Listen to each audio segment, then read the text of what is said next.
자, 이번 어음의 배서의 연습 문제 실기를 풀이하도록 하겠습니다. 날짜는 3월 1일. 5일 상사에 대한 받으럼 2,050만 원이 만기가 도래해서 추심 수수료 50만 원이 빠지고 보통예금 통장 입금이 됩니다. 자, 받으럼 뺄게요.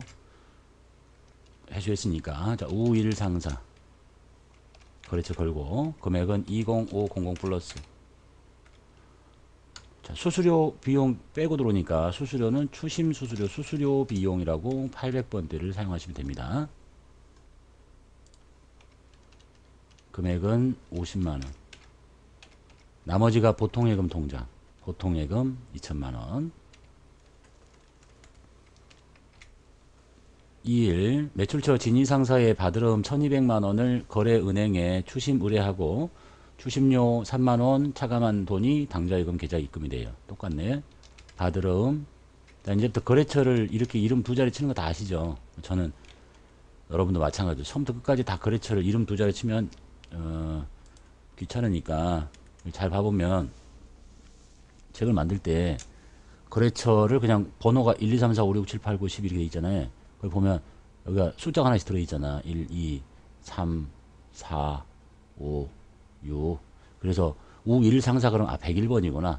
광5 상사 그럼 105번이구나. 이렇게 쉽게 입력할 수 있도록 책을 이렇게 만들었으니까 이걸 매번 할 때마다 진위 상사 이렇게 치고 하면 보는 사람도 짜증날 거예요. 그래서 저는 곧바로 진위 상사라고 했잖아. 그럼 진위라고 이렇게 칠게요. 받으름이 추심을 했으니까 만기가 다 돼서 받으름 뺄게요. 왼쪽에 수수료는 800번대에 수수료 비용 쓰시면 됩니다. 3만원. 그리고 왼쪽에 당좌예금 계좌에 입금이 됐대요. 당좌예금 통장의 증가로 처리하시면 되겠죠. 1197만원. 추심 위임 배서예요. 3일 서삼상사에서 매출대금으로 받아 보관 중인 약소금, 즉 받으름이라는 얘기를 설명하고 있는 겁니다. 만기가 돼서 신한은행에 추심 의뢰한 바 추심료 4만원 빠지고 보통예금 통장에. 자, 받으름 거래처 세 번째 회사 금액 400만원. 수수료 추심 수수료 비용 4만원. 보통예금 통장. 4일 상품 2천만원을 사옵니다. 차변의 상품 금액 2천만원. 그리고 대금은 무사상사에서 상품 판매 대금으로 받아 보관 중인 약소금을 줘버려요. 내가 갖고 있던 약소금은 상품 판매 대금이니까 받으름이었다는 얘기를 하고 있는 거예요. 떠넘겨주는 거죠. 이게 배서 양도예요. 받으름. 이때 거래처가 받으름이 왼쪽에 잡혔을 때 누구로 잡혀 있겠어요?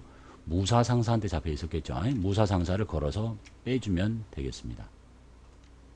국민상사가 아니에요. 내가 무사상사한테 팔았을 때 왼쪽에 받으름 무사상사 이걸 주는 거니까 오른쪽으로 빼고 무사상사. 이게 배서 양도니까.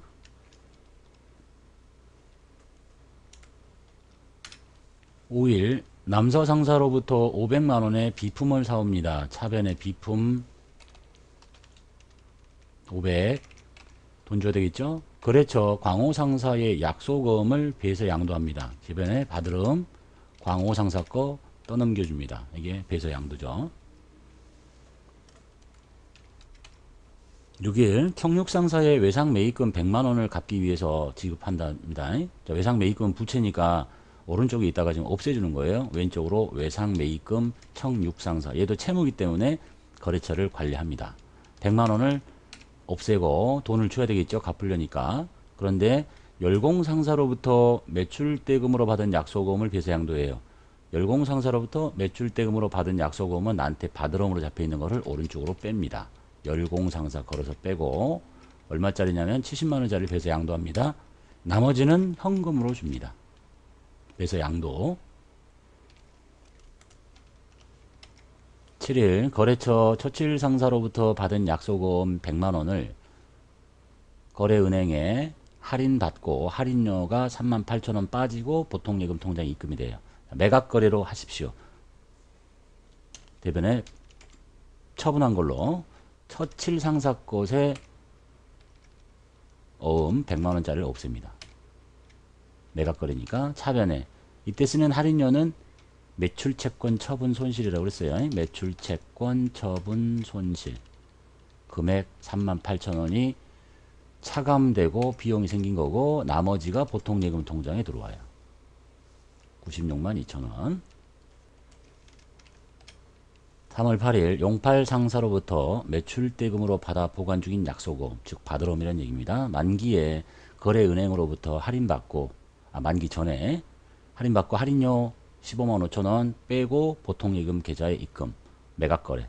자, 받으러옴 뺄게요. 용팔로부터 받은 받으러옴을 뺍니다. 500. 그리고 할인료는 매출채권 처분 손실이라고 하고 금액은 15만 5천원. 나머지가 보통예금 통장에 들어오네요. 3월 9일 영구상사에 대한 받으러움인데 만기가 5월 9일입니다. 1200만원을 신한은행에서 할인율 10% 할인받고 할인받은 금액이 통장에 입금이 됩니다. 할인료 빼고 나머지가 이 받으러움의 만기는 2달 남았고 매각거래로 처리하고 할인액은 월 단위로 회계 1급에서 이렇게 나왔다는 얘기죠. 뭐 계산식이 어려운 게 아니니까. 어음은 1200만원짜리야. 근데 은행이 적용하는 연 할인율이 12%야. 10%야. 그럼 1년을 다 갖다 쓰면 10%의 할인료를 받겠다는 얘기인데 우리 지금 몇 달 갖다 쓰는 거죠. 오늘 날짜는 3월 9일. 만기가 5월 9일이래. 그러니까 월 단위로 계산하려니까 지금 3월 한 달, 4월 한 달, 2달 남았다 이렇게 돼 있죠. 3월, 4월, 5월, 그리고 2달. 그러니까 12개월분에 2달을 땡겨다 쓴다. 이 금액을 직접 계산해라 이런 얘기예요. 그럼 이게 20만 원이거든요. 되셨죠? 뭐 어려운 게 아니니까. 1200만 원에 연이자율은 10%. 그럼 120만 원이야. 1년치 할인료가. 그런데 2달 갖다 썼으니까 나누기 12분의 2 곱하기 12분의 1을 하면 20만 원이구나. 그래서 대변에 공식은 다 똑같은데 여기 있는 숫자를 계산하라는 거지. 여기 있는 숫자 안 가르쳐 줄 테니까. 대변에 받으럼 거래처 걸어서 없앱니다. 금액은 1200만원. 그리고 매출채권 처분 손실을 계산해서 20만원이라고 적고 그 다음에 나머지만 당좌 예금 통장에 집어넣으시면 되겠네요. 이게 이제 어렵게 나오면 이 정도까지도 나올 수 있겠다는 얘기입니다. 단기 대여금과 미수금의 연습 문제 실기를 풀이하도록 하겠습니다. 날짜는 3월 11일. 5일 상사에 내년 2월 1일에 돌려받기로 하고 현금 400만원을 빌려줍니다. 대변에 현금 400 단기 대여금이죠. 짧게 빌려줬으니까 단기 대여금. 거래처 것이고 채권이니까 5일 상사. 12일 진위상사에 300만원을 1개월간 대여하기로 하고 선이자 3만원을 공제한 297만원이 보통예금에서 나갑니다. 빌려준 돈은 똑같이 300인데 나중에 이자를 받는 게 아니라 먼저 선이자를 떼고 주니까 작게 나간다는 얘기네요. 돈이 3만원만큼 297만원. 그만큼이 뭐가 될 거냐. 미리서 이자를 수익으로 잡는다. 이자 수익 대변이라고 해야 되겠죠. 이자 수익 보기 싫으니까 지울게요. 금액은 3만원. 나올 수 있는 상황이 그냥 돈 빌려주는 경우 빌려주는데 선이자를 빼고 주는 거예요. 나중에는 이것만 받으면 되겠지.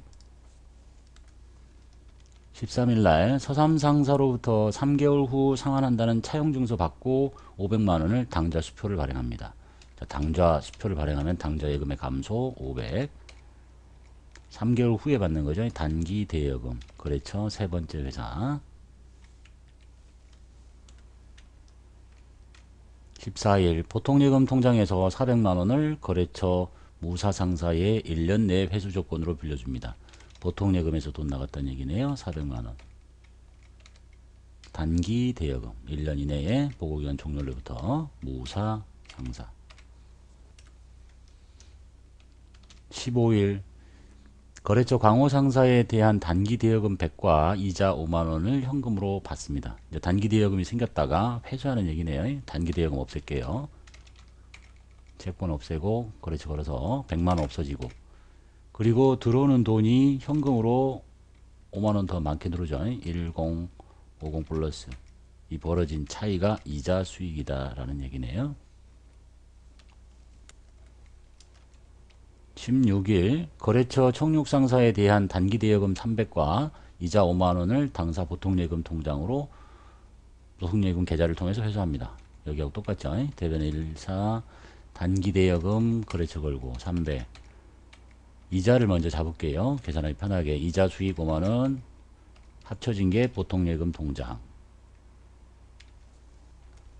17일자 단기대여금 끝났고요. 생겼다가 없어지는 거. 사용하던 차량을 처칠 상사에 400만원에 내다 팝니다. 사무실에서 쓰던 차를 파는 거예요. 1개월 후에 받기로 했어요. 이 거래는 상거래가 아니겠죠. 이 차의 취득 원가는 500만원짜리고 감가상각 누계액은 없다. 자, 이 말은 지금 잘 모르셔도 돼요. 우리가 지금 유형자산을 아직 배우지 않았기 때문에 나중에 차량 운반고를 같은 걸 배우게 되면 감가상각 누계액이 뭔지 알 거고 없다고 지금 이제 했으니까 신경 안 쓰셔도 되겠고, 일단 우리의 관심사는 이 채권이 상거래가 아닌 데서 발생한 채권이라는 것이 더 중요한 거니까 일단 차를 뺄게요. 차를 차량 운반고라고 잡혀 있습니다. 내가 갖고 있을 때 이게 취득 원가가 500만원짜리에 잡혀 있는 것을 빼고 돈을 받아야 되겠죠. 감가상각 누계액이 있다면 뭘 할 텐데 아직 안 배웠었으니까 없다고 보고, 돈은 한 달 후에 받습니다. 이 거래가 상거래가 아니기 때문에 외상 매출금 이렇게 하면 안 되겠죠. 이사가 차 파는 사람이 아니니까. 미수금, 그 다음에 거래처 걸고, 이것도 채권이니까 400. 자, 나가는 차보다 들어오는 돈이 더 작아요. 이때 쓰는 이름이 이런 걸 보고 유형자산이라고 합니다. 그래서 유형자산을 내다 팔고 손해봤다. 유형자산 처분 손실이라고 합니다. 이것도 나중에 유형자산 편에 가시면 다 배우게 돼요. 지금 일단은 미수금이라는 게 중요하다는 얘기네요. 이 거래는 상거래가 아니니까. 18일자 사용하던 복사기를 200만원에 용팔 상사에게 내다 팝니다. 그 약속은 받았네요. 복사기를 갖고 있을 때 비품이라고 할 거니까 대변에 비품을 뺍니다. 이것도 유형자산 편에 가서 배울 거예요. 취득원가 제거하고 반대쪽에 돈 받습니다. 약속은 받았다고 해서 이걸 받으러 오면 이렇게 하면 안 되죠. 이 거래는 상거래가 아니에요. 그러니까 미수금이라고 하고 거래처 걸고, 얘는 200만원을 받기로 했어요. 나가는 것보다 들어오는 게 훨씬 크네요. 벌어진 차이. 비품도 유형자산입니다. 이 유형자산을 내다 팔고 이익 봤다. 유형자산 처분 이익이라고 하시면 되겠네요. 지금 비품, 유형자산 처분이익, 손실, 차량 운반구는 나중에 유형자산 편에서 또 배울 거니까 지금은 이 거래가 상품을 사오거나 파는 거래가 아니면 상거래가 아니기 때문에 미수금이라고 해야 된다는 것만 신경 쓰시면 되겠죠. 자, 선급금과 가지급금에 출제된 연습문제 실기 풀어보도록 하겠습니다. 날짜는 4월 1일자. 5일 상사와 상품을 구입하기로 하고 계약금을 100만원 당좌 수표를 발행해서 줍니다. 당좌 수표를 발행하니까 당좌 예금 통장이 줄어들겠죠. 금액은 100만원. 상품을 사기 위해서 돈 먼저 줬으니까 선급금이라고 하시면 되겠네요. 이것도 거래처 겁니다. 5일 상사. 미리 줬을 때 거래처를 걸어놔야 나중에 준 돈 빼고 나머지를 관리해야 될 거니까. 2일 진위상사에서 에어컨 한 대를 300만원에 매입하기로 계약을 맺습니다. 대금은 20%를 현금으로 줬습니다. 에어컨을 회사의 업무용으로 쓰려고 샀을 때는 비품이라고 합니다. 이것도 유형자산 편에서 배울 거고요. 300만원. 그런데 비품이 들어온 게 아니네요. 비품을 사기로 하고 계약금을 줬으니까 대변에 현금으로 전체 300만원에 20% 60만원이 나갔고, 사변에 선급금 이렇게 하라는 얘기네요. 3일 서삼상사와 상품 포장지 300만원을 구입하기로 계약을 맺고 계약금 20만원이 자기압수표로 나갑니다. 자기압수표는 현금이죠. 돈 먼저 주면 선급금, 거래처 것이고.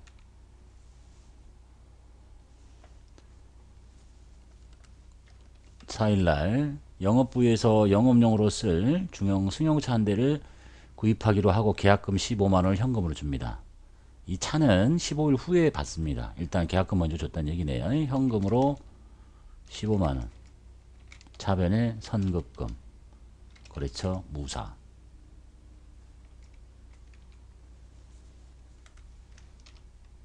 5일날 광호 상사에서 매입하기로 한 상품을 인도받습니다. 이제 선급금 줬던 것이 사라지는 거네요. 그래서 여기 선급금 보시면 이 거래가 상거래인지 아닌지 따지지 않고 다 그냥 돈만 먼저 주면 선급금을 쓰고 있습니다. 실무상으로는. 얘는 아까 뭐였냐? 자, 봅시다.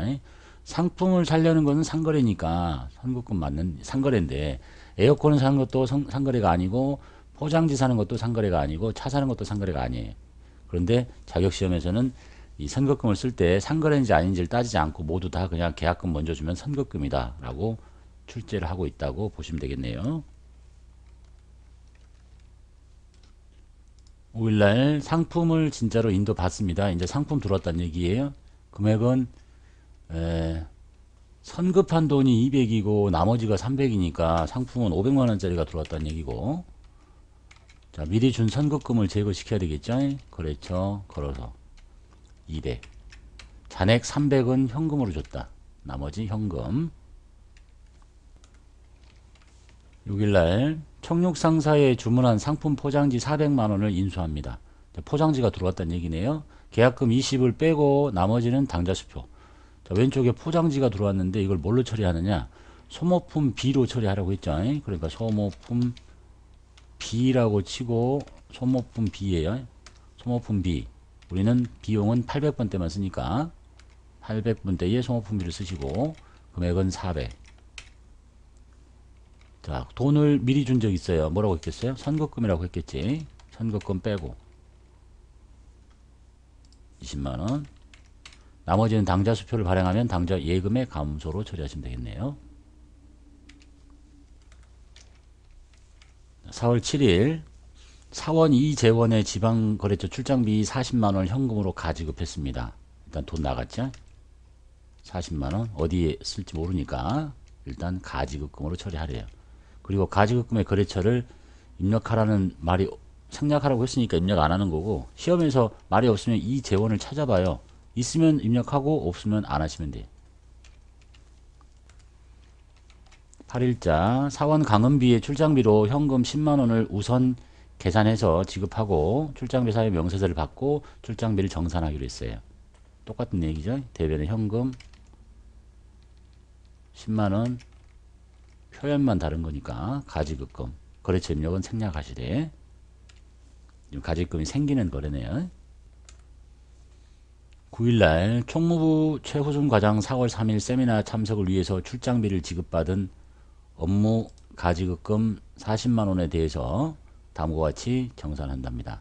즉 4월 3일날 출장을 갔을 때 가지급금으로 처리했겠죠. 금액은 얼마라고 그랬냐? 40만원이라고 알려줬습니다. 그러니까 이거를 이제 정산해라 이런 얘기네요. 조금만 더 올릴게요. 날짜는 오늘이 9일자. 줬을 때 왼쪽에 여기처럼 가지급금이었을 거 아니에요? 대변은 오른쪽에 가지급금하고 금액은 40만원. 쓰고 온 영수증이 항공료, 택시요금, 숙박비 모두 다 여비교통비라고 하는데 여비교통비라고 처리하라고 돼 있죠. 800번만 씁니다. 이 금액 합치면 49만원이에요. 그리고 잔액은 현금으로 정산은 되니까 준 돈보다 쓴 돈이 더 많으니까 현금을 추가로 더 지급하겠다 이런 뜻이 되겠네요. 10일 지방 출장을 마치고 돌아온 영업부 직원 김성실로부터 4월 1일 지급한 금액에 대해서 다음과 같이 지출 증명서를 받고 차액은 현금으로 회수합니다. 가지금에 대한 거래처 입력은 생략해라. 자, 이 문제처럼 얼마를 줬다고 알려주는 경우가 있고 금액을 안 가르쳐 주잖아요. 4월 1일에 줬대잖아. 그러면 이제 실제 시험에서는 이렇게 달이 바뀌면 3월달 또는 뭐 4월달에 가가지고 1일자를 이렇게 쳐요. 4월 1일 이렇게 갔더니 가지급금으로 처리된 금액이 60만원이구나를 본인이 확인하고, 그리고 거래처가 걸려있지 않구나 이걸 확인하고 입력하신다는 얘기예요. 그래서 4월 10일자로 가지급금이 거래처 입력되지 않고 60만원이라는 걸 확인했어요. 그리고 교통비, 숙박비는 모두 다 여비교통비 처리하시면 되겠죠. 쓰고 온 금액은 27만원이야. 그리고 차액은 현금으로 회수했댔죠. 현금을 다시 받았다라는 얘기가 되겠네요. 그래서 전표가 입력된 걸 찾아서 조회하는 형태도 있다라는 얘기입니다. 11일 날 가지급금 계정의 잔액 80만 원은 5일 상사에 내년 6월 30일까지 상환하기로 약정하고 대여한 것이다. 자, 이걸 이제 물어보면 이래요. 가지급금의 잔액이 어디 있을까? 물어보면 잘 대답 못 하던데 이렇게 생각하면 되지. 가지급금이 언제 생기는 거예요? 현금 등의 지출은 있었는데 계정 과목이나 금액을 모를 때 이렇게 쓰는 거 아니야. 가지급금. 그리고 이걸 다 없애봐. 그럼 잔액은 없지. 조금이라도 덜 쓰면 잔액은 이쪽에 남는 거야. 이해되셨죠? 생길 때 이렇게 생기니까 가지급금 잔액은 차변에 남게 되겠지. 대변에 가지급금을 없애요. 80만 원. 이것의 원인이 뭐로 밝혀졌냐면 내년 6월 30일까지 상환받기라고 빌려준 것이다 이 얘기야. 그러니까 단기 대여금이라는 얘기겠죠. 거래처는 5일 상사고. 가지급금의 내역이 판명되는 회계 처리. 12번 기말 현재 가지급금의 잔액이 여비교통비로 확인됐다. 날짜는 기말 현재 이제 확인하라는 얘기는 31일자로 가지급금의 잔액은 차변이라고 그랬죠. 또는 그걸 모른다면 만약에 비용 처리하려면 비용은 차변에 있어야 되잖아. 상식적으로 알아야 되겠죠. 가지급금 잔액은 차변이에요. 이게 모두 다 영업부직원의 여비교통비로 확인이 됐다. 여비교통비. 가지급금 기말에 정리하라는 문제가 되겠습니다.